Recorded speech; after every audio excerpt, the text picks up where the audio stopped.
नहमदुहु व नुसल्ली अला हबीबिहिल करीम। फ़अऊज़ु बिल्लाहि मिनश शैतानिर रजीम। बिस्मिल्लाहिर रहमानिर रहीम। हुवल्लज़ी अरसला रसूलहु बिल हुदा व दीनिल हक़ लियुज़हिरहु अलद्दीनि कुल्लिहि। सदक़ल्लाहु मौलानल अज़ीम व बल्लगना रसूलुहुन नबियुल करीम व नहनु अला ज़ालिका लमिनश शाहिदीन वश्शाकिरीन वल्हम्दुलिल्लाहि रब्बिल आलमीन। दुरूद पाक अल्लाहुम्मा सल्लि अला सय्यदिना शफ़ीइना तबीबा क़ुलूबिना मावाना मलजाना मुहम्मदिन व आलिहि व बारिक व सल्लिम सलातन व सलामन अलैका या रसूलल्लाह व सल्लम अलैका या हबीबल्लाह। मुअज़्ज़ज़ हज़रात, अभी अभी आप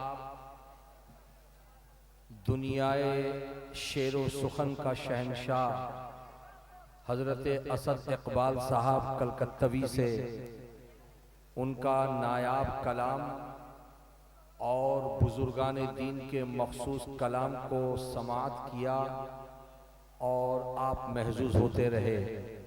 आज का ये नूरानी इरफानी जलसा मदरसा इस्लामिया गफूरिया के ज़ेरे इंतज़ाम मुनअक़िद हुआ। मैं आप हजरात से गुजारिश करूंगा कि एक मर्तबा प्यारे नबी के नाम पर हाथों को लहरा के कह दें या रसूल अल्लाह। जितने लोग बैठे हैं तवज्जो के साथ सुनिए।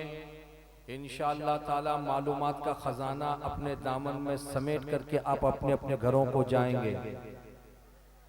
आप जानते हैं कि आप एक मुसलमान हैं और साथ साथ एक हिंदुस्तानी भी हैं।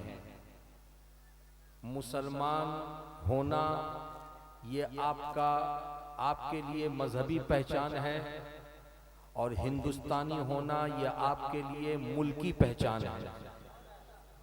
और दोनों पहचान आपके लिए हमारे लिए इस दुनिया में रहने के नाते ज़रूरी है। कोई भी बंदा ऐसा नहीं है कि जो किसी मजहब से ताल्लुक न रखता हो और किसी मुल्क से ताल्लुक न रखता हो। हम सीना ठोक कर फख्र से कहते हैं कि हम मुसलमान हैं और हिंदुस्तानी हैं। अल्लाह तबारक व ताला ने हजरत आदम अलैहिस्सलातो व तस्लीम को इस दुनिया में भेजा।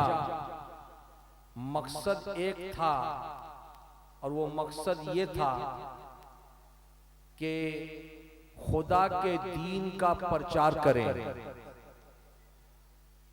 हजरत आदम अलैहिस्सलातो व तस्लीम के बाद मुसलसल अंबिया अलैहिमुस्सलातो व तस्लीम की तशरीफ आवरी का सिलसिला जारी रहा। हजरत नूह आए यही मकसद लेकर, हजरत लूत आए यही मकसद लेकर, हजरत हूद आए यही मकसद लेकर, हजरत इब्राहीम आए यही मकसद लेकर, हजरत शुएब आए यही मकसद लेकर, हजरत यूसुफ आए यही मकसद लेकर, हजरत मूसा और ईसा आए यही मकसद लेकर। और तमाम नबियों के बाद अल्लाह तबारक व ताला ने अपने महबूब दानाए गुयूब रहमतुल लिल आलमीन राहतुल आशिकीन आमेना खातून के लख्ते जिगर अब्दुल्ला के नूरे नजर सरकार अहमद मुजतबा प्यारे मुस्तफ़ा जनाबे मोहम्मदुर रसूलुल्लाह सल्लल्लाहु अलैहि वसल्लम को इस खाकदाने गीती में मबूस फरमाया। तो उनको भी जो अल्लाह ने मकसद बताया वो यही कि महबूब जो दीन मैंने दिया है उस दीन का प्रचार करो। आज ये उत्तर दीनाजपुर की धरती पर आपका ये मदरसा चलता है। इस मदरसे के वजूद में आने का मकसद भी यही है कि दीन का प्रचार हो, भटके हुए इंसान को इंसानियत की राह मिल जाए। जो बंदे दीन से दूर हो गए, मजहब से दूर हो गए, उनके दिलों में कुरान और हदीस की तालीम उतार दी जाए ताकि वो अच्छे मुसलमान बन जाएं, अच्छे इंसान बन जाएं। अच्छे वो हिंदुस्तानी बन जाए। लेकिन हर दौर में कुछ ऐसे दुश्मनाने इस्लाम रहे कि जिनका एक काम था कि हक बोलने वाले के सामने खड़े होकर एतराज करना और चैलेंज पेश करना। लेकिन जिनको अल्लाह तबारक व तआला ने राहे हक की तबलीग के लिए भेजा है, वो किसी के चैलेंज को कबूल करने से कभी कतराते नहीं। चुनांचा हमने देखा हजरत इब्राहिम अलैहिस्सलातु व तस्लीम ने जब खुदा के अहकामात की तबलीग की तो नमरूद ने चैलेंज किया, हजरत इब्राहिम अलैहिस्सलाम ने उसे कबूल किया। हजरत मूसा अलैहिस्सलातु व तस्लीम ने जब अल्लाह तबारक व तआला के फरमान की तबलीग की तो फिरऔन ने चैलेंज किया, हजरत मूसा अलैहिस्सलातु व तस्लीम ने उसे कबूल किया। हजरत ईसा अलैहिस्सलातु व तस्लीम ने जब अल्लाह के हुक्म की तबलीग की तो उनके जमाने के औबाश लोग खड़े होकर चैलेंज किए, हजरत ईसा ने कबूल किया। लेकिन जब बारी आई मेरे और आपके प्यारे नबी की, जब बारी आई रसूलों के इमाम की, जब बारी आई नबियों के सुल्तान की, जब बारी आई मक्की और मदनी ताजदार की, तो आपके जमाने में भी कभी अबू जहल खड़े होकर के चैलेंज करता रहा, कभी उतबा खड़े होकर चैलेंज करता रहा, कभी शीबा अपनी जानिब से चैलेंज करता रहा, कभी बड़े बड़े देहात के रहने वाले अनपढ़ लोग चैलेंज पेश करते रहे। लेकिन ये मुस्तफा जाने रहमत सल्लल्लाहु अलैहि वसल्लम का सीना था कि अल्लाह तबारक व तआला ने इल्म का खजाना ऐसा उनको अता फरमाया था कि हर चैलेंज को मेरे नबी कबूल करते रहे। चुनांचा उन्हीं चैलेंजों में एक चैलेंज आया था अबू जहल की तरफ से कि अपनी बंद मुट्ठी लेकर के वह हाजिर हुआ। इको कम कर बाबू, इको कम कर। अपनी बंद मुट्ठी लेकर के नबी की बारगाह में हाजिर हुआ और कहने लगा कि ए आमिना खातून के लख्ते जिगर, ए अब्दुल्ला के नूरे नजर, ए अब्दुल मुत्तलिब के पोते, अगर तुम नबी होने का दावा करते हो तो ये बताओ मेरी मुट्ठी में क्या है। कौनैन का ताजदार मुस्कुरा पड़ा। इरशाद फरमाया मेरे नबी ने कि अबू जहल मुझसे पूछता है कि तेरी बंद मुट्ठी में क्या है, मैं बता दूं ये कमाल नहीं होगा, कमाल तो तब होगा कि बंद मुट्ठी में रहने वाली चीज से पूछ कि मैं कौन हूं। चुनांचा अपने कान के पास ले गया और जब लेकर के तवज्जो दिया तो उसको बंद मुट्ठी में रहने वाली कंकड़ियों ने कलमा पढ़ करके सुना दिया। बोलो सुभान अल्लाह। जब कलमा पढ़ करके उसने सुन पढ़ते हुए कंकड़ियों को सुना तो हवास बाख्ता हो गया और कहने लगा कि मोहम्मद अरबी ने इन कंकड़ियों पे भी जादू कर दिया है। लेकिन मेरे बुजुर्ग और दोस्तों, मैं बताना ये चाहता हूँ, ये जादू की रट लगाने वाले ये कोई मक्के के नए लोग नहीं थे, बल्कि जादू की रट लगाने वाले पुराने लोग थे जो उनके आबाओ अजदाद ने भी जादू की रट लगाई थी। चुनांचा याद आया मुझे कि जनाबे मूसा अलैहिस्सलातु व तस्लीम के सामने फिरऔन ने जादूगरों को खड़ा किया था और कहा था कि मूसा तुम्हारी बातों की तोड़ के लिए मैं जादूगरों को बुलाता हूँ और वो जादू का खेल दिखाएंगे, हिम्मत है तो उनके चैलेंज को कबूल कर। चुनांचा जादूगर आए थे लंबी लंबी रस्सियों को लेकर के एक बड़े मैदान में उन सबों ने डाल दिया था और जादू के जोर से रस्सी सांप की शक्ल इख्तियार कर गई थी। जनाबे मूसा की तरफ लाखों का मजमा देख रहा था कि अब मूसा करते क्या है, लेकिन परवरदिगार आलम ने हजरत मूसा अलैहिस्सलातु व तस्लीम को एक असा अता फरमाया था। वो जन्नती असा था। असा कहते हैं लाठी को।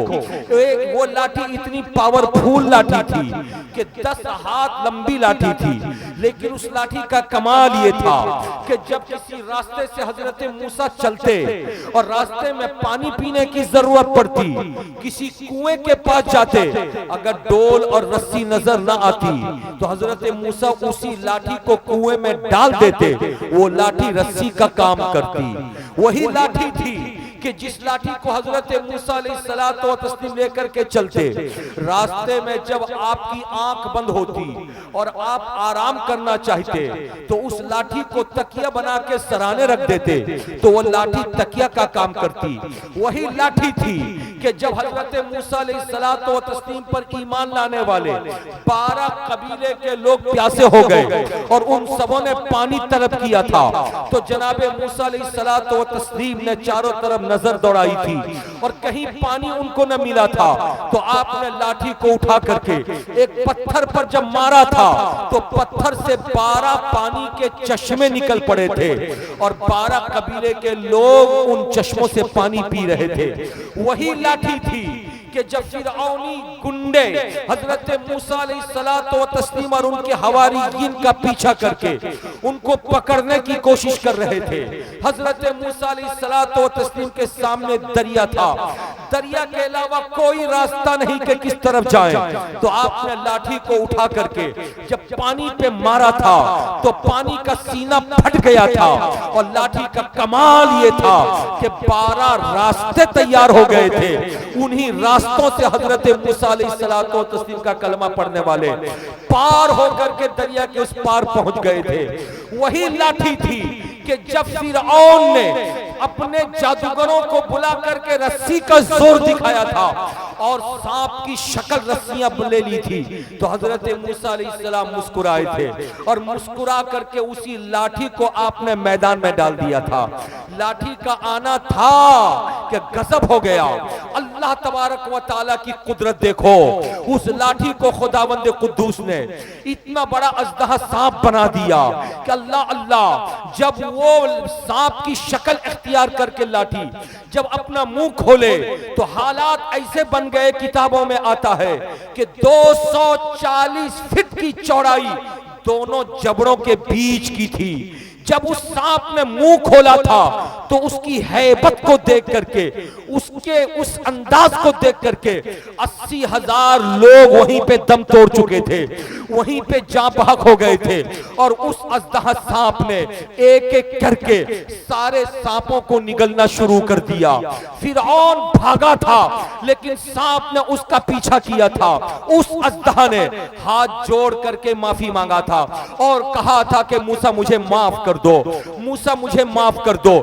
जनाबे मूसा अलैहिस्सलातो व तस्लीम मुस्कुराए थे। मैं कहना यह चाहता हूं कि हक वालों के खिलाफ हमेशा बातिल पीछा किया है और अपना चैलेंज पेश किया है। उस चैलेंज को हक वाले हमेशा कबूल किए हैं और न सिर्फ कबूल किए हैं बल्कि हक वालों ने मुंह तोड़ जवाब भी दिया था। मेरे बुजुर्गों और दोस्तों, यहीं पे ठहर करके मैं आपको बताना यह चाहता हूं कि हिंदुस्तान में अल्हम्दुलिल्लाह हम मुसलमान, हम सुन्नी सहीउल अकीदा मुसलमान, हम हक वाले हैं, लेकिन हिंदुस्तानी कानून के दायरे में रहते हुए हम हिंदुस्तान के किसी भी मजहब के खिलाफ, किसी भी कौम के खिलाफ अपनी जबान नहीं खोलते। लेकिन दूसरे लोग हैं जो हमारी मस्जिदों के खिलाफ मुंह खोलते हैं, हमारे मदरसों के खिलाफ मुंह खोलते हैं, हमारी खानकाहों के खिलाफ मुंह खोलते हैं, हमारे कब्रिस्तान के खिलाफ मुंह खोलते हैं, हमारी बहू बेटियों के खिलाफ मुंह खोलते हैं, कभी हमारी बेटियों के निकाब के खिलाफ मुंह खोलते हैं, कभी मुसलमान के चेहरे की दाढ़ी के खिलाफ मुंह खोलते हैं, कभी मुसलमानों के सर पे टोपी देख करके मुंह खोलते हैं, कभी उनका इस्लामी लिबास देख करके मुंह खोलते हैं।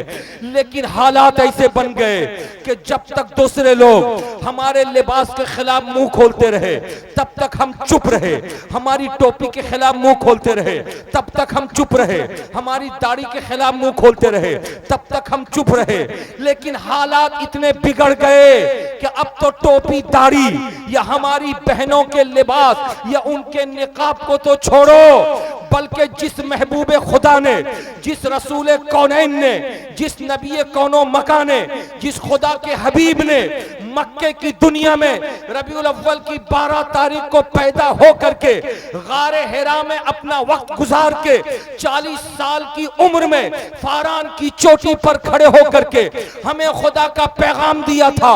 जिस रसूल को खुदा ने सर से लेकर पांव तक नूरुन अला नूर बनाया था, जिस रसूल को खुदा ने मा काना व मा यकून का इल्म अता फरमाया था, जिस रसूल के सीने में खुदा ने कुरान पाक के 30 पारे उतार दिए थे, जिस रसूल ने खुदा ने भटकी हुई कौम को हिदायत का रास्ता दिखाया था, जिस रसूल को खुदावंदे कुद्दूस ने इतना इल्म दिया था कि जिसने इंसान को इंसानियत का लिबास अता किया था, मक्के की दुनिया से लेकर मदीने की दुनिया तक जिसने अपनी 63 साल जिंदगी गुजार के सुबह कयामत तक के लिए इंसान को इंसानियत का लिबास अता किया और हर कौम के लोगों को पुकारा कि आओ, अगर सुकून लेना हो तो मेरे पास आ जाओ, चैन लेना हो तो मेरे पास आ जाओ, आराम लेना हो तो मेरे पास आ जाओ, हिदायत लेना हो तो मेरे पास आ जाओ। मुस्तफा जाने रहमत जो नबियों के इमाम, रसूलों के सुल्तान, आदम से लेकर ईसा तक सारे नबियों के मुक्तदा और सुबह कयामत तक खातमुन नबीइन बनकर आने वाले प्यारे नबी के खिलाफ हमारे मुल्क में कुछ ऐसे नाहंजार किस्म के लोग हैं जो जबान खोलते हैं। ऐसे आलम में अब मुसलमान बेचैन, मुसलमान बेकरार सोचने लगा, कहा कि नादानो, मेरे घर को तोड़ना है तोड़ दो, हम बर्दाश्त कर लेंगे, हमारे कपड़ों को फाड़ना है फाड़ दो, हम बर्दाश्त कर लेंगे, हमारी जमीन जायदाद छीनना है छीन लो, हम बर्दाश्त कर लेंगे, हमारे मदरसों और मस्जिदों के गुंबदों मीनार को तोड़ना है तोड़ दो, हम बर्दाश्त कर लेंगे। मगर जिस रसूल का कलमा पढ़ के हम खुदा की बारगाह के मकबूल बंदे बने, उस रसूल के खिलाफ बोलोगे तो हम अपनी जान कुर्बान कर देंगे, मगर उस रसूल के खिलाफ एक लफ्ज सुनना गवारा नहीं करेंगे। प्यार से बोलो सुभान अल्लाह, हाथों को लहरा के बोलो या रसूल अल्लाह। मुअज़्ज़ज़ सामईन, जिनको जाना था वो चले गए और जिनको बैठना था वो बैठ गए, मगर बैठने वालों, इतनी बात मैं आपसे जरूर कहूंगा कि ऐसी बातें सुनकर और अपनी कुव्वत हाफजा में महफूज करके उठो, ताकि कल सुबह जब उनसे मुलाकात हो तो अपनी मुलाकात में उन लोगों को बता देना कि काश सखावत हुसैन बरकाती की तकरीर के वक्त में अगर तुम रहते तो मालूमात का खजाना तुमको भी मिल चुका होता। इसलिए कि मैं अपने घर की तारीफ करने के लिए खड़ा नहीं हूं, मैं हजरत असद इकबाल के खानदान की तारीफ करने खड़ा नहीं हूं, मैं इस मदरसे में पढ़ाने वाले मुदर्रिसीन और जुमला उलमाए कराम के घर की तारीफ करने खड़ा नहीं हूं।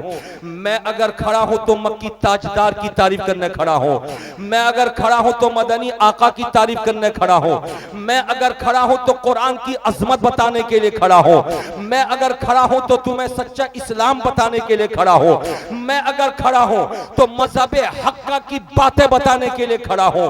आज लोग मजहब इस्लाम से दूर रह के दूरी से देखते हैं तो मजहब इस्लाम उनको धुंधला नजर आता है और वो कहते हैं मजहब इस्लाम में ये दाग है, मजहब इस्लाम में ये दाग है, मजहब इस्लाम में ये दाग है। लेकिन आओ पूछो, बगदाद के गौस से पूछो, वो बताएंगे इस्लाम कितना सुथरा है। आओ पूछो, अजमेर के गरीब नवाज से पूछो तो वो बताएंगे इस्लाम कितना सुथरा मजहब है। आओ पूछो, कचौचा के मखदूम बताएंगे कि मजहब इस्लाम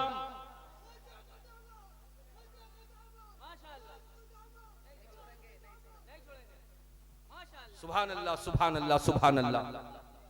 हजरात मुकर्रम में आपको बताना ये चाह रहा था कि यकीनी तौर पर आपको और हमको खुदा ने वो आंखें तो दी है जिन आंखों से हम दूसरों को देख लेते हैं, मगर देखने में कभी कभी धोखा होता है।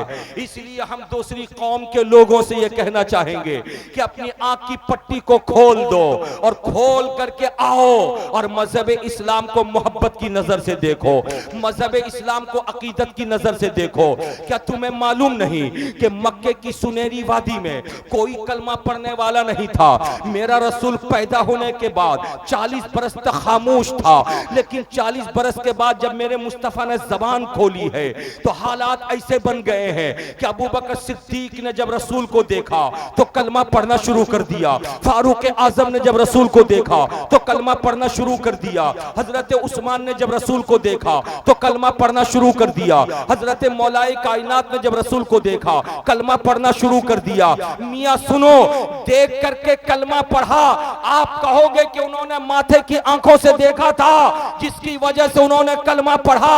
हम तो माथे की आंखों से देखे नहीं तो हम कलमा कैसे पढ़ें? तो आओ, ये तुम्हारा कमाल होगा कि तुमने माथे की आंखों से देखा तो नहीं है, लेकिन अपने गांव में जो मदरसा तुमने कायम किया है, इस्लामिया गफूरिया नाम का मदरसा, उस मदरसे से लेकर तुम्हारे घर तक अल्लाह का मुकद्दस कुरान है।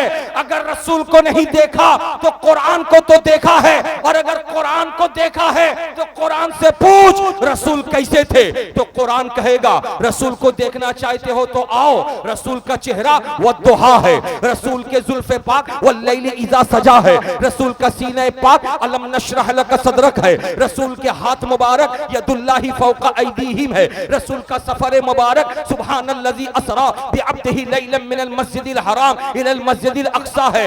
अगर तुम बिस्मिल्लाह के बा से लेके वन्नास के सीन तक पढ़ते चले जाओ तो सर से लेकर पांव तक मुस्तफा जाने रहमत का मोजज़ा नजर आएगा। और ये मैं नहीं कहता, बल्कि आओ हम सबकी अम्मा प्यारे नबी की पाक बीवी हजरत आयशा सिद्दीका कहती है कि मेरे रसूल के इंतकाल के बाद जब कुछ लोग आए और रो रो के कहने लगे आयशा चंद दिन हो गए हम नबी को देख नहीं सके, अब बर्दाश्त नहीं हो रहा है, जब हम भूखे होते थे तो नबी को देख लेते थे, हमारी भूख मिट जाया करती थी, जब हम प्यासे होते थे नबी को देख लेते थे तो हमारी प्यास बुझ जाया करती थी, लेकिन अब कुछ रोज हो गए हम नबी को देखे नहीं। ए आयशा, जरा सा नबी की तारीफ तो सुना दो, जरा नबी के कमालात तो बता दो, जरा नबी के मोजज़ात तो बता दो। तो हजरत आयशा कहती है ए मेरे आका नबी के सहाबा, अगर अपने नबी का कमाल देखना चाहते हो,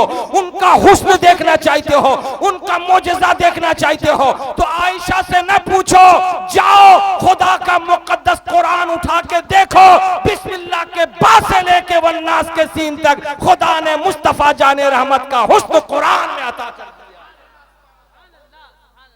प्यार से बोलो सुभान अल्लाह।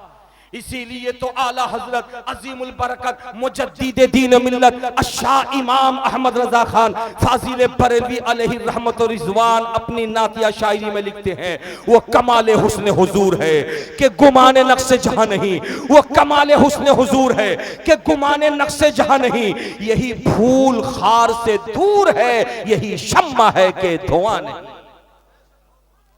मेरे बुजुर्ग और दोस्तों, मैं बताना ये चाह रहा था कि चैलेंज, हर दौर में चैलेंज होता है, उस चैलेंज को कबूल करने वाला आदमी ही गेनर होता है। जो चैलेंज से भागे समझ जाओ वो कमजोर, और जो चैलेंज को कबूल करे मान जाओ वही बहादुर है। आप मुसलमान हैं, आपके सामने भी चैलेंज है। अगर आप कॉलेज में पढ़ते हो तो कॉलेज के साथी पूछते हैं नमाज क्या है बताओ, तो आपको बताना होगा। अगर आप मार्केट में दुकान रखे हो तो दुकानदार जो दूसरे हैं मार्केट के, वो आपसे पूछते हैं कि रिस्क हलाल का फलसफा इस्लाम में क्या है वो बताओ। अगर आप सफर करते हो तो आदाबे सफर का चैलेंज आपके साथ, अगर आप खाना खाते हो तो आदाबे तनावुल का चैलेंज आपके साथ, अगर आप सोते हो तो आदाबे नौम का चैलेंज आपके साथ, अगर किसी से बात करते हो तो आदाबे तकल्लुम का चैलेंज आपके साथ, अगर शादी बियाह करते हो तो आदाबे निकाह का चैलेंज आपके साथ, अगर लेन देन करते हो तो लेन देन का चैलेंज भी आपके साथ, अगर अब्बा अम्मा आपके जिंदा हैं तो अब्बा अम्मा की खिदमत का चैलेंज आपके साथ, अगर अल्लाह ने बेटा बेटी आपको दिया तो बेटा बेटी के साथ इंसाफ का तवाजुन बरकरार रखने का चैलेंज आपके साथ। ऐ मुसलमानों, अब इस चैलेंज को कैसे कबूल करोगे, और अगर कबूल कर लिया तो इस चैलेंज पे खर्रे कैसे उतरोगे, अगर आपने कबूल कर लिया तो उस चैलेंज को पूरा कैसे करोगे। इसलिए अब जरूरी हो गया कि हर इलाके में मदरसे हो, हर इलाके में दानिशगाह हो, हर इलाके में मकतब हो, हर इलाके में मजलिस हो, हर इलाके में जलसे हो, जहां आदाब इस्लाम सिखाया जाए, जहां आदाब कुरान सिखाया जाए, जहां आदाब तकल्लुम सिखाया जाए, जहां आदाब रिज़्क़ हलाल सिखाया जाए, जहां आदाब नबी सिखाया जाए, जहां आदाब वली सिखाया जाए, जहां आदाब वालिदैन सिखाया जाए, जहां आदाब उस्ताद सिखाया जाए। आज ये चीजें हमारे लिए एक ऐसी अज़ीमुश्शान नेमत है कि ये दूसरी जगह नहीं मिलती, अगर मिलती है तो सुन्नियों की मिलती है। इसलिए मैं कहना चाहता हूं उत्तर दिनाजपुर के खुशनसीब बाशिंदों, माँ बहनों बैठी हो तो तुमसे भी मुखातब हो, भाई मेरे मैं तुमसे भी मुखातब हूं कि परवरदिगारे आलम ने यह शरफ आपको अता फरमाया है, यह शरफ आपको अता फरमाया है कि आपने परवरदिगारे आलम के दीन को सीखने के लिए, उसके महबूब से मोहब्बत करने के लिए आपने मदरसा भी बनाया, आपने जलसे भी सजाए, आपने उलमा अहले सुन्नत से राब्ता भी रखा, आपने शोरा अहले सुन्नत से ताल्लुक भी रखा, आपने अपने मुअज़्ज़िज़ीन की खिदमत भी की है। यही वो इस्लाम है जिसको नबी कौनो मकान ने मक्के में बांटा था। मक्के से तकसीम होते होते मदीना तक ये नेमत आई, मदीने से निकली थी तो करबलाए मुअल्ला तक आई, करबला से निकली तो बगदाद मुअल्ला तक आई, बगदाद से निकली तो अजमेर पाक तक आई, अजमेर पाक से आई तो कचौचा मुकद्दसा तक पहुंची, कचौचा मुकद्दसा से निकली तो मारहरा मुतहरा तक पहुंची, और मारहरा मुतहरा से निकली तो बरेली शरीफ तक पहुंची। इसलिए आज आला हजरत और मसलक आला हजरत का हम दम भरते हैं, इसलिए कि आज के पुरफेतन दौर में गैर तो गैर बहुत सारे अपने जो कुर्ता पाजामा टोपी और दाढ़ी में नजर आते हैं, लेकिन सलाम बंद, अंगूठे चुमना बंद, फातिहा बंद, नियाज बंद, कब्र पे हाजिरी देना बंद, इन चीजों का शोशा छोड़ते हैं। ऐसे आलम में अपने ईमान की हिफाजत के लिए, अपने ईकान की हिफाजत के लिए, अपने आप को मजबूत दावेदार बनाने के लिए जरूरत है कि मसलक आला हजरत का नारा लगा के मुस्तफा जाने रहमत के सच्चे गुलाम बन जाना और अपनी जबान से ये कहना मेरे नबी से मेरा रिश्ता कल भी था, आज भी है, सुबह कयामत तक रहेगा। अगर कोई कहे नबी से रिश्ता जोड़कर क्या फायदा, तो पकड़ना उसको और कहना नादान, नबी से हमको तू अलग करना चाहता है, हम अलग हो नहीं सकते, इसलिए कि बखुदा खुदा का यही है दर, नहीं और कोई मफर मकर, जो वहां से हो यहीं आके हो, जो यहां नहीं तो वहां नहीं। बोलिए सुभान अल्लाह। हजरात आप बैठे हैं, चंद लोग हैं, मुझे अच्छा लग रहा है, मेंबर शरीफ से तो लोग अपनी अपनी जरूरत के तहत चले गए, आप में से भी बेशतर लोग चले गए, मगर आप बैठे हैं, कुछ बातें सुन करके जाइए। इस्लाम हमें सिखाता है कि बाल बच्चों की परवरिश इस्लामी ढंग से करो। बाल बच्चों की परवरिश, बोलो भाई, बाल बच्चों की परवरिश इस्लामी ढंग से करो। आज हमारा मुसलमान पैदा कर दिया, पैदा करने के बाद बच्चा कैसी जिंदगी गुजार रहा है, बच्ची कैसी जिंदगी गुजार रही है, हमें इस चीज की परवाह नहीं। ज्यादा से ज्यादा अगर टाइट होते हैं तो यही कहते हैं ट्यूशन गए कि नहीं, स्कूल गए कि नहीं, कॉलेज गए कि नहीं, एग्जाम है तैयारी क्यों नहीं हो रही है, ज्यादा से ज्यादा यही ताकीद हम करते हैं। लेकिन उठना कैसे हो, बैठना कैसे हो, सोना कैसे हो, जागना कैसे हो, किससे लड़की है तो किससे बात करे या किससे बात ना करे, लड़का हो तो किसके सामने जा सकता, किसके सामने नहीं जा सकता है, गुफ्तगू के आदाब, बोलचाल के आदाब, तहजीब व तमद्दुन, आज हम इससे कोसों दूर नजर आ रहे हैं। यही वजह है कि आज हिंदुस्तान में मजहब इस्लाम को चैलेंज करने के साथ साथ हमारे घर को भी लोगों ने चैलेंज करना शुरू कर दिया, हमारी बहू बेटियों को भी चैलेंज करना शुरू कर दिया, हमारे लड़कों को भी चैलेंज करना शुरू कर दिया, हमारी लड़कियों को भी चैलेंज करना शुरू कर दिया। और चैलेंज के पीछे जो चीज सबसे ज्यादा काम करती हस्ती है वो मोबाइल है। ये मोबाइल एक ऐसी बला है जिस बला में मुब्तला होकर के इंसान अपना तवाजुन खो बैठता है। मोबाइल का रिचार्ज सबको चाहिए, पता नहीं रिचार्ज करने वाला कराने वाला कमाता है तो रिचार्ज कर लेगा, और अगर नहीं कमाता है तो दूसरे के इंतजार में रहता है, कोई मेरा चैलेंज रिचार्ज कर दे। बीवी है तो शौहर के इंतजार में रहती है, भाई बहन है तो भाई के इंतजार में रहती है। लेकिन अगर किसी का भाई अगर रिचार्ज न करे वो बहन करेगी क्या? किसी का शौहर अगर रिचार्ज न करे तो बीवी करेगी क्या? हालात इतने बुरे हो गए हमारे मुल्क हिंदुस्तान में कि मुस्लिम घर की बहू बेटियां अब अपनी ख्वाहिशात पूरी करने के लिए, अच्छा लिबास पहनने के लिए, अच्छा मोबाइल इस्तेमाल करने के लिए, बनाओ सिंगार का अच्छा सामान खरीदने के लिए, रिचार्ज मोबाइल में कराने के लिए, अब जिधर से उनको हाथ मिलता है उधर से वो हाथ को पकड़ लेती हैं। वो हाथ मुसलमान का है तब भी पकड़ेंगी, वो हाथ किसी गैर का है तब भी पकड़ेंगी। चुनांचे आज हालात इतने खराब हो गए कि पिछले दिनों मेरी नजर पड़ी कि एक मुजफ्फरनगर नाम का जिला उत्तर प्रदेश में है। उत्तर प्रदेश के मुजफ्फरनगर के एक शराब खाने में यानी बार में जहां नाच गाना होता है, वहां पे जब पुलिस ने रेड मारा और पुलिस ने वहां पे जब छापा मारा पकड़ने के लिए तो 50 लड़कियों को पकड़ा और 50 लड़कों को पकड़ा। पकड़ करके पुलिस वाले एक एक करके वैन में बिठा करके लेके चले गए थाने में। हजरात थोड़ी देर तवज्जो दीजिए, मैं आपको आपकी बात बताऊंगा।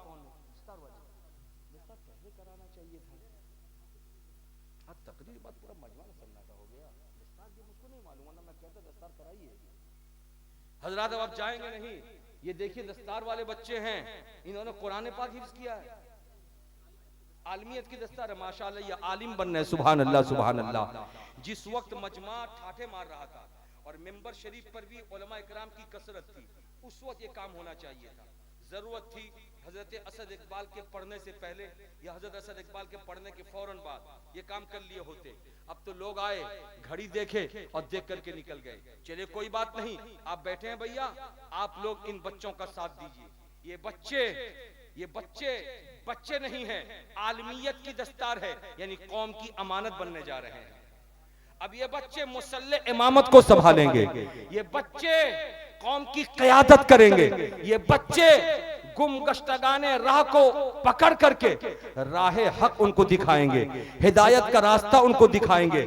इसलिए ये उलमा हैं जो आपके सामने एक एक करके अभी आएंगे, मगर थोड़ी देर मेरी गुफ्तगू आप सुन लीजिए, उसके बाद फिर मैं आपको आपके सामने से हटूंगा और ये बच्चे आएंगे दस्तार वाले।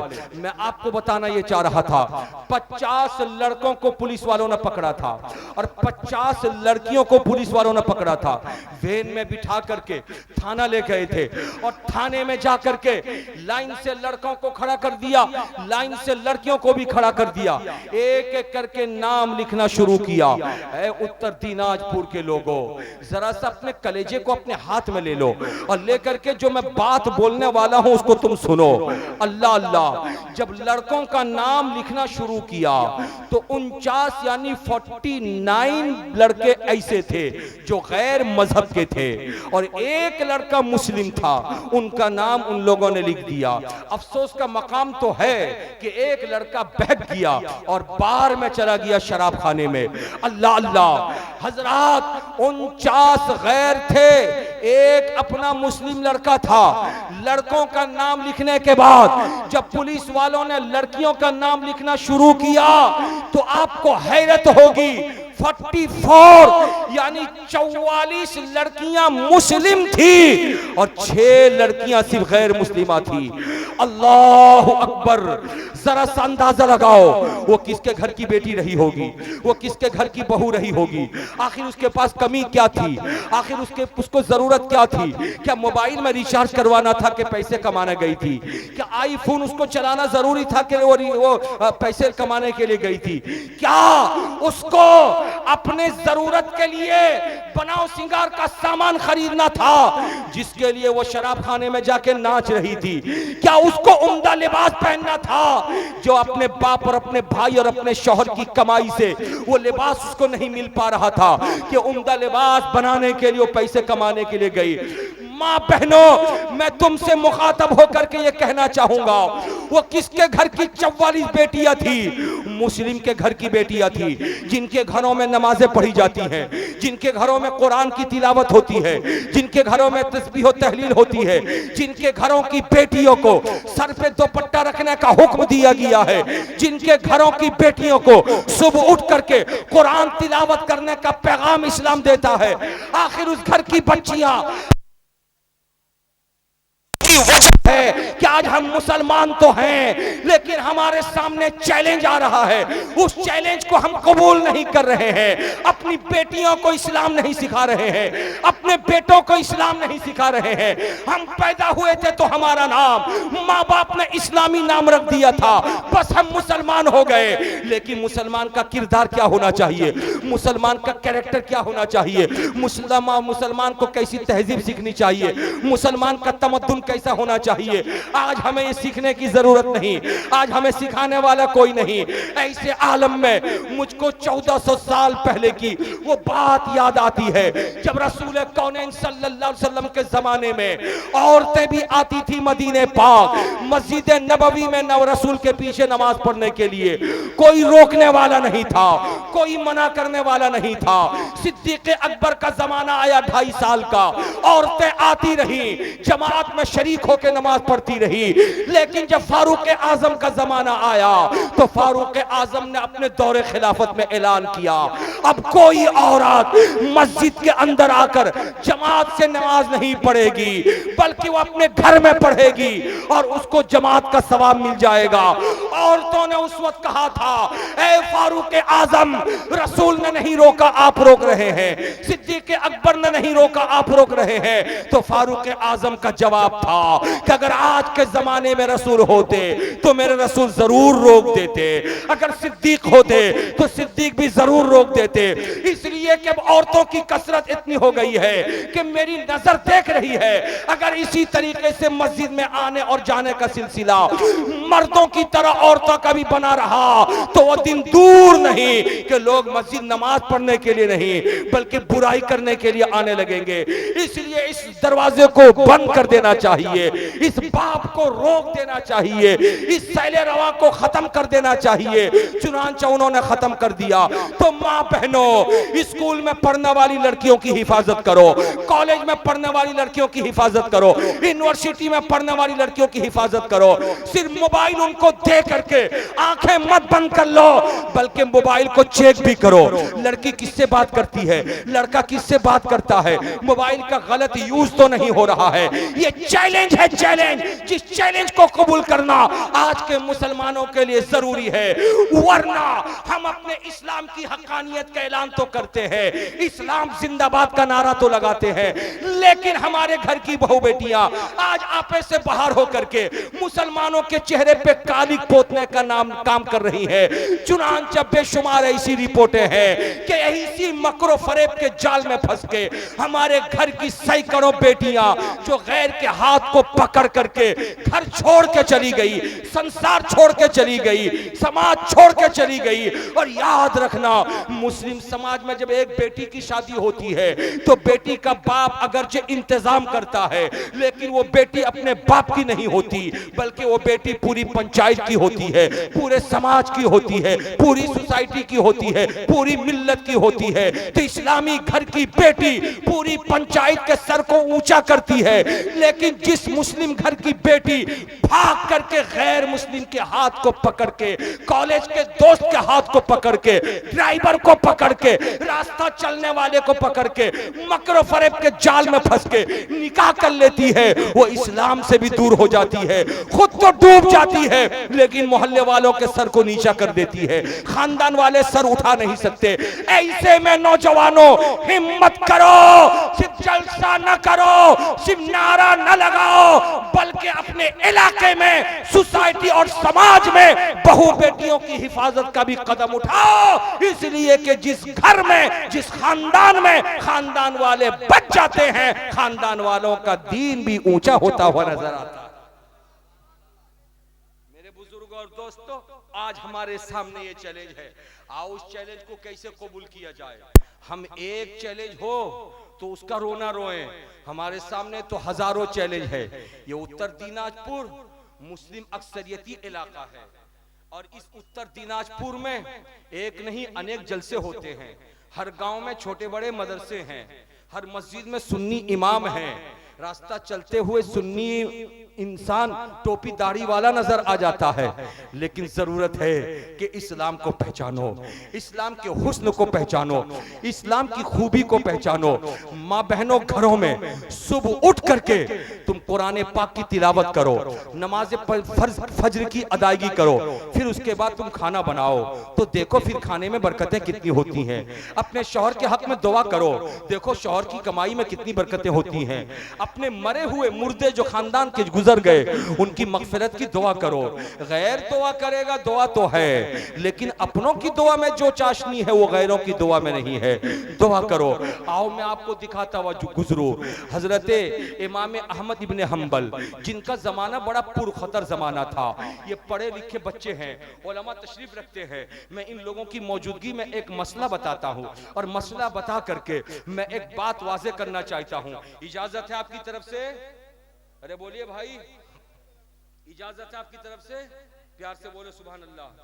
तुम मुझे लेने के लिए गए थे, प्यार से बोल दो सुभान अल्लाह। अब मैं आपसे पूछना चाहता हूँ, अल्लाह खालिक है जिसने पैदा किया और पूरी दुनिया मखलूक है कि अल्लाह ने पैदा किया? जमीन मखलूक, आसमान मखलूक,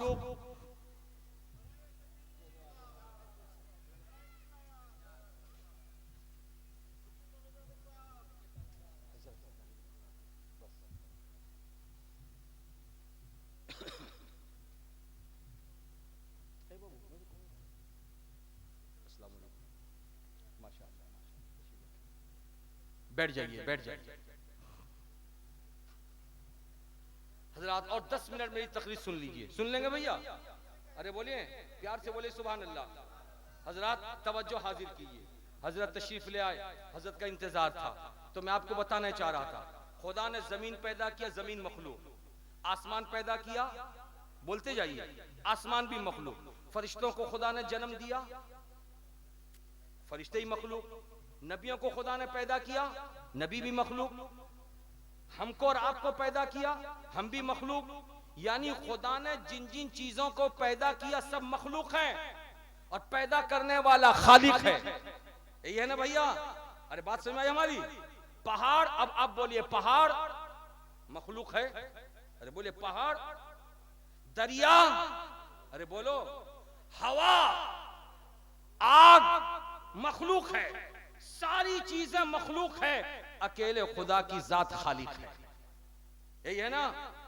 खुदा खालिक है और कुल कायनात मखलूक है।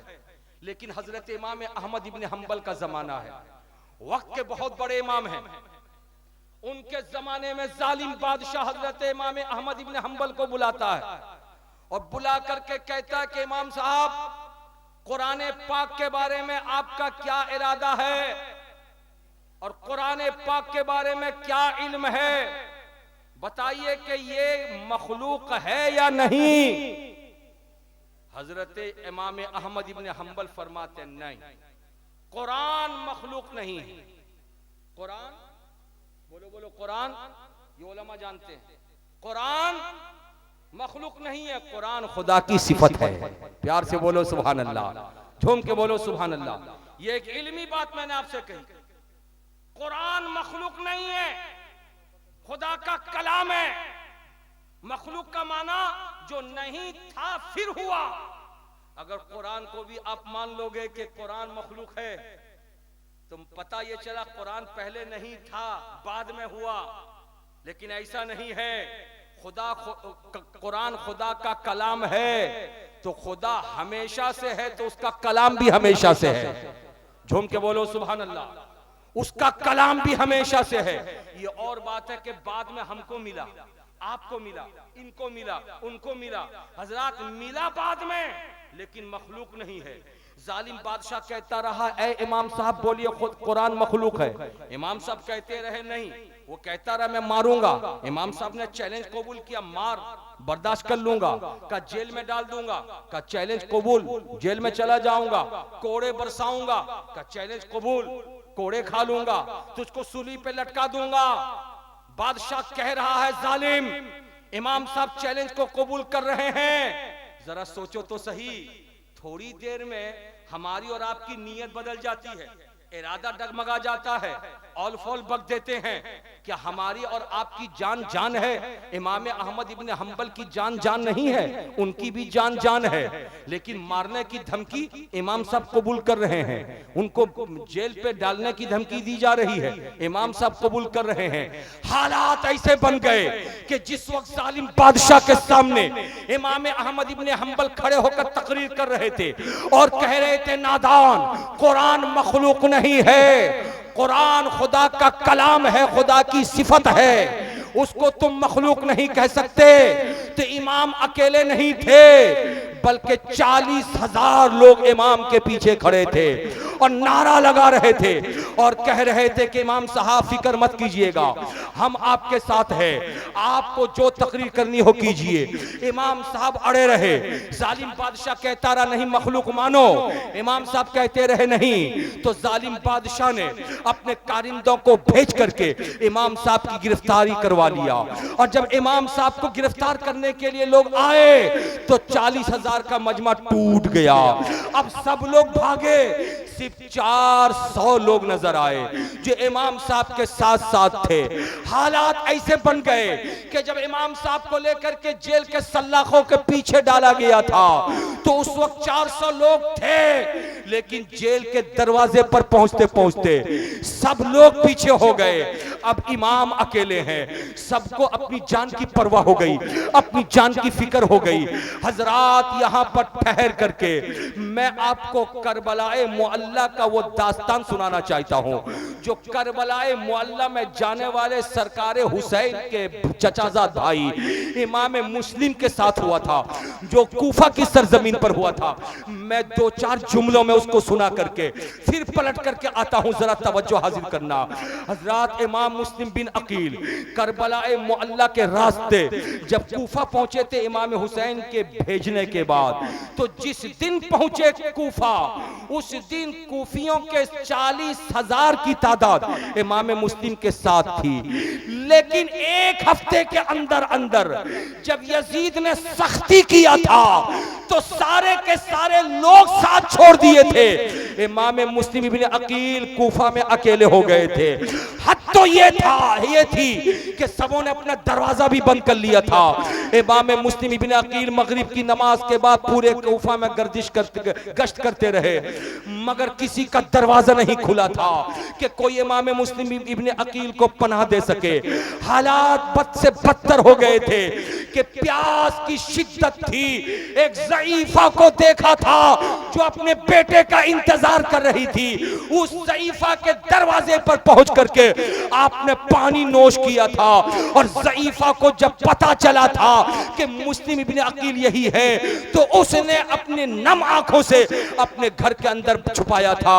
लेकिन उस ज़ईफा के नादान बेटे को जब इल्म हुआ था तो बेटे ने गवर्नर हाउस में खबर पहुंचा करके हजरत मुस्लिम इब्न अकील के कत्ल का सामान मुहैया किया था। मैं कहना यह चाहता हूं, दागदार लोग हर दौर में रहते हैं, वो गद्दार लोग हर दौर में भी रहते हैं। आज भी आप देखेंगे कि हक बोलने वाला कोई खड़ा होकर हक बोलेगा तो कुछ लोग कुछ देर के लिए साथ देंगे, लेकिन कुछ देर के बाद जब अपना नफ्स दाखिल हो जाएगा तो वो पीछे हट जाएंगे। मैंने बहुत सारे लोगों को देखा है जो मौलवी मौलाना के हाँ में हाँ मिलाते हैं, उस वक्त तक हाँ में हाँ मिलाते हैं जब तक मौलाना उनके घर का काम करता है। यानी 3 बेटी का निकाह पढ़ाया मौलाना साहब ने, मौलाना बहुत अच्छे हैं, लेकिन चौथी बेटी के निकाह के टाइम में मौलाना साहब घर पे थे छुट्टी में, जो बेटी का निकाह नहीं पढ़ाए तो 3 निकाह को भूल जाएगा। एक निकाह में शरीक ना होने की वजह से उस दिन से वो मौलाना साहब का बागी बन जाएगा। हालात इतने खराब हो चुके हैं।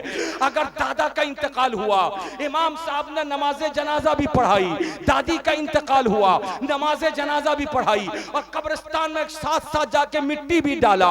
लेकिन अब्बा का इंतकाल हो गया।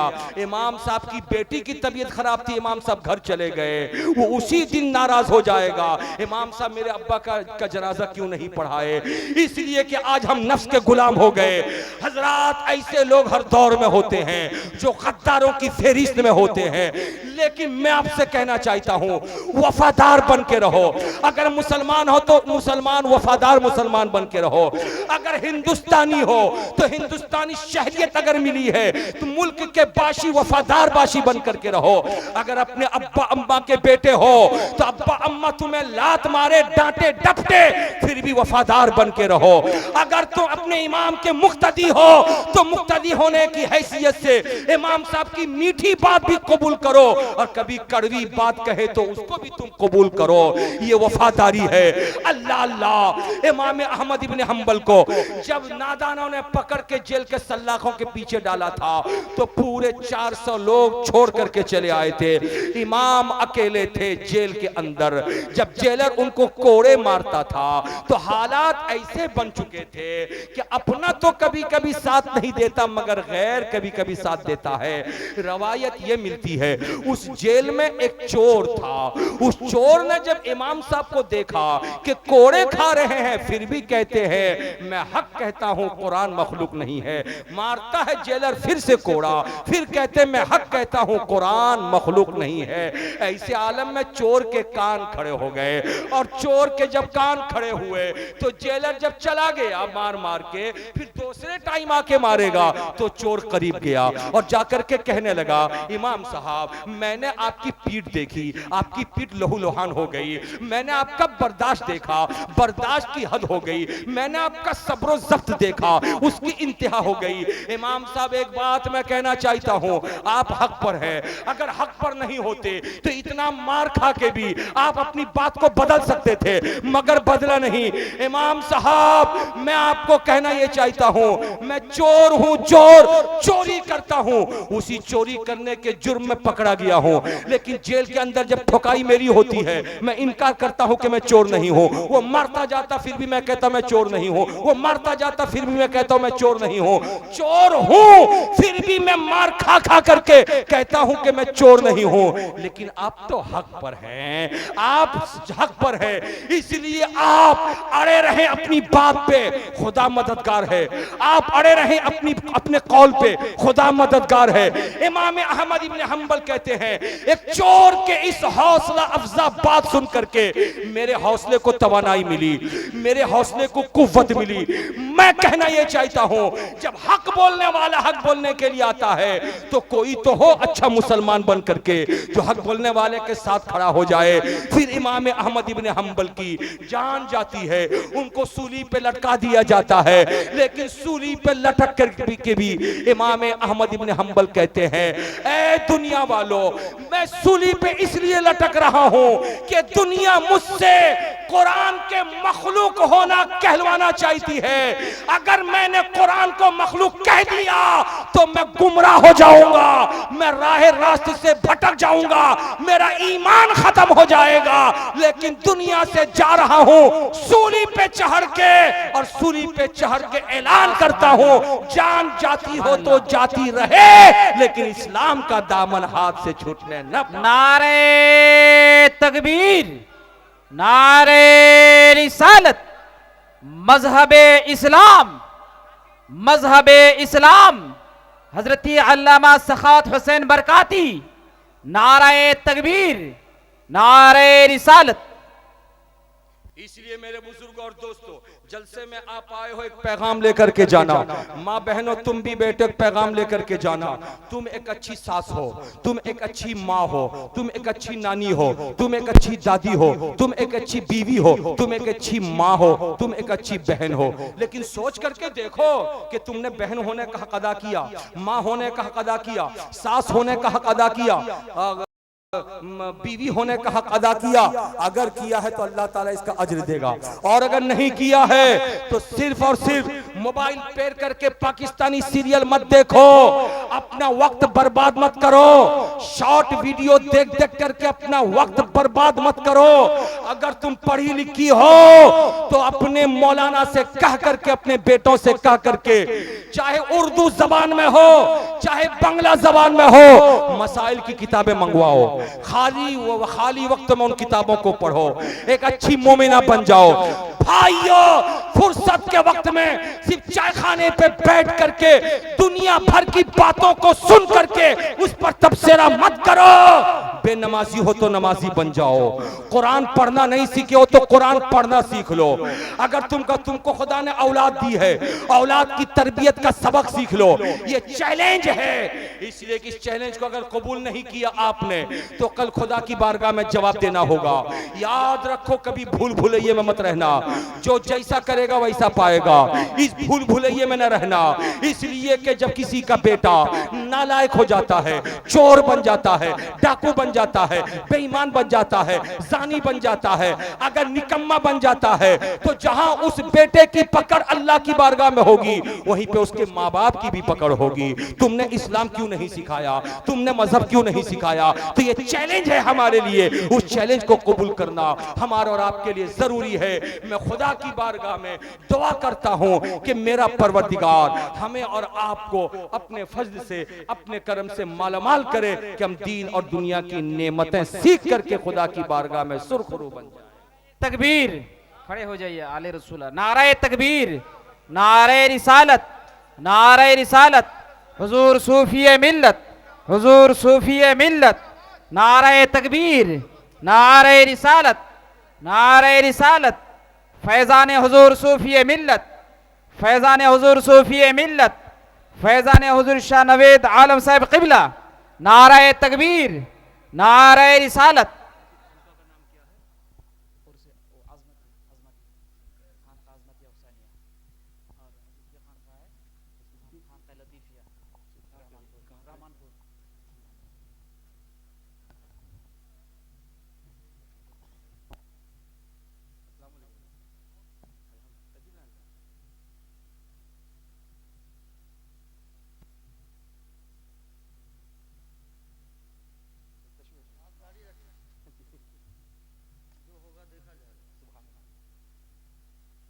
हजरत बैठिए।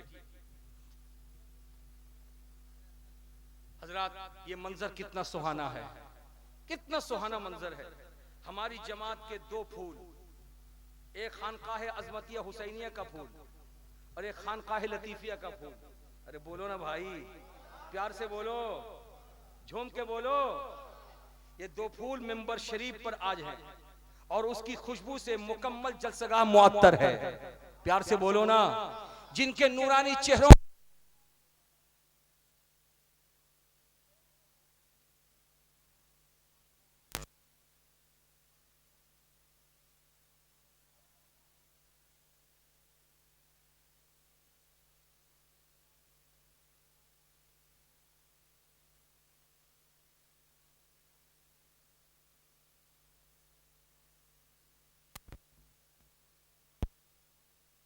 से जुड़े हुए हैं, इसीलिए तो हम अशरफी है कि सरकार कचौचा की निस्बत से हम जुड़े हुए हैं। ये खानकाह अजमतिया हुसैनिया के शहनशाह, ये खानकाह लतीफिया के शहनशाह, ये दो बुजुर्ग हमारे बीच तशरीफ रखते हैं। अभी अभी उलमा कराम के सरों पे दस्तारे आलमियत का बेहतरीन ताज ये लोग अपने हाथों से सजाएंगे। मैं अपनी गुफ्तगू के आखिरी हिस्से में ये कह करके आपसे रुखसत हो जाना चाहता हूँ कि आज के दौर में सबसे बड़ा मसला आ गया है, अपने इस्लाम को बचाओ, अपने ईमान को बचाओ, अपने ईकान को बचाओ, अपने मजहब की फिक्र करो, अपने दीन की फिक्र करो। इसलिए कि दुश्मन कभी हमारी मस्जिदों पे हमला करके मस्जिद के मिंबरों मीनार को तोड़ करके अपना झंडा लगाता है, कभी हमारे मदरसों के खिलाफ बकवास करता है, कभी हमारी खानकाहों के खिलाफ जबान दराजी करता है, कभी रास्ता चलते हुए मुसलमान को कुर्ता पाजामा टोपी दाढ़ी में देख करके टॉर्चर करता है, कभी हमारे घर की बहु बेटियों को निकाब में देख करके, पर्दे में देख करके उनको टॉर्चर किया जाता है।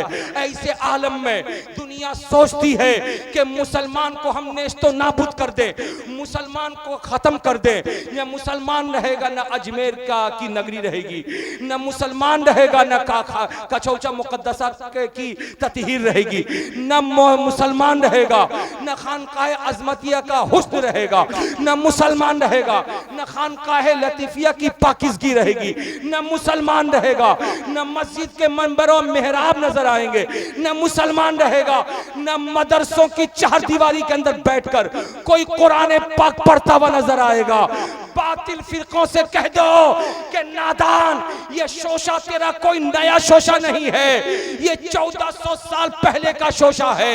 याद रख, कल जब मेरे मुस्तफा आमेना के लख्ते जिगर अब्दुल्ला के नूरे नजर मक्कतुल मुकर्रमा में फारान की चोटी पर खड़े होकर के अल्लाह की वहदानियत लोगों के सामने आम कर रहे थे, कुल हु वल्लाहु अहद का तराना गा रहे थे, लोगों को इस्लामी लिबास अता कर रहे थे, अपने नबी होने का प्रचार कर रहे थे, तो दुनिया कहती थी मोहम्मद अरबी बैठ जाओ, हम इस्लाम को पनपने नहीं देंगे, हम इस्लाम को नेस्तो नाबूद कर देंगे। और उन्होंने पहल भी किया, और पहल करते हुए मुस्तफा खुदा का हुक्म लेकर के मक्का छोड़ करके मदीने चले गए। ये नादान मक्के से मुस्तफा जाने रहमत का पीछा किए और पीछा करके मदीने के करीब जा करके मैदान बद्र में नबी के साथ उन्होंने जंग किया, मैदान उहुद में उन्होंने जंग किया, हुनैन में उन्होंने जंग किया, मैदान खंदक में उन्होंने जंग किया। जाने रहमत सल्लल्लाहु अलैहि वसल्लम के खिलाफ साजिशें रचते रहे, लेकिन हालात ऐसे बन गए कि दुश्मन था जो इस्लाम को आगे बढ़ने से रोक रहा था, लेकिन इस्लाम की हक्कानियत थी, जब आगे बढ़ती रही तो बढ़ती रही। चुनांचे मेरे मुस्तफा जब गारे हिरा से कुरान लेकर आए और मक्के वालों को सुनाया तो 4 मुसलमान बने।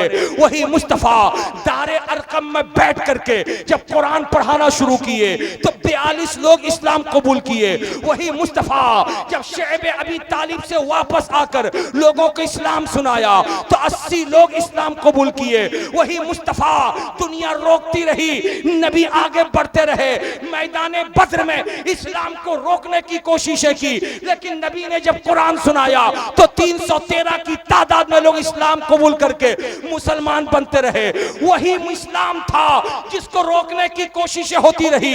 नबी कौनो मकाने सुलह हुदैबिया में जब कुरान सुनाया तो 1400 लोग कलमा पढ़ के इस्लाम कबूल किए।